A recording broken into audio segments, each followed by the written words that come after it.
আজকে ভিডিওটা শুরু করছি একটা গাঁদা ফুল দিয়ে।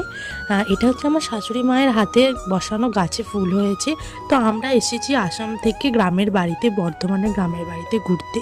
দেখো এইটা হচ্ছে মাটির দোতলা, মানে আমাদেরই বাড়ি মাটির দোতলা, সাথে ইটের বাড়ি একসাথে করা। আমার শাশুড়ি মার আমি ঘুরতে বেরিয়েছি। এই যে আমার শাশুড়ি মা, ওনারা তেমন একটা ভিডিওতে আসতে চান না, পছন্দ করেন না। আমি ওই একটু নিয়েছি, চারপাশে পরিবেশটা দেখো, চলো।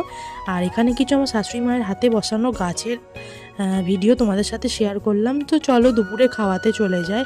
এখানে প্রচুর কিছু আজকে হয়েছে, একদম দেশিভাবে কলা পাতায় খাওয়া হচ্ছে। শ্বশুরমশাই কলা পাতাটা কেটে এনেছে। এখানে আছে হচ্ছে ওই উৎসব চাল বলে যে, সেই চালের ভাত, সিদ্ধ চাল। এটা হচ্ছে পেঁয়াজ পোস্ত, শাশুড়ি মায়ের হাতে বানানো। এটা হচ্ছে কষা মাংস, আমি বানিয়েছি।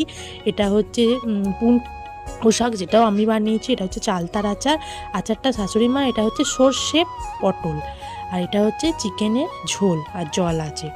এইগুলো সব কিছুই আমি বানিয়েছি। শাশুড়ি মায়ের পেঁয়াজ পোস্তটা আর চাল তার আচারটা। আর এখানে শ্বশুরমশাই, আমার হাজবেন্ড, শাশুড়ি মা আমার এই পাশটায় আছে। শাশুড়ি মায়ের থালাটা তুলিনি। আর খাবারগুলো যা দুর্দান্ত হয়েছিল বন্ধুরা, ভীষণ ভীষণ ভীষণ টেস্টি। আর আমি অনেক কিছু রান্না করেছি, সকাল থেকে অনেক কিছুই রান্না করছি, জলখাবারের খাবারগুলোও করেছি, ঘুরছি ফিরছি, মন্দিরে যাচ্ছি, সব মিলিয়ে। আর এটা যখন আমরা আসছিলাম তখন ওই রাতের দিকে বর্ধমানের একটা ভিউ তোমাদের সাথে শেয়ার করলাম।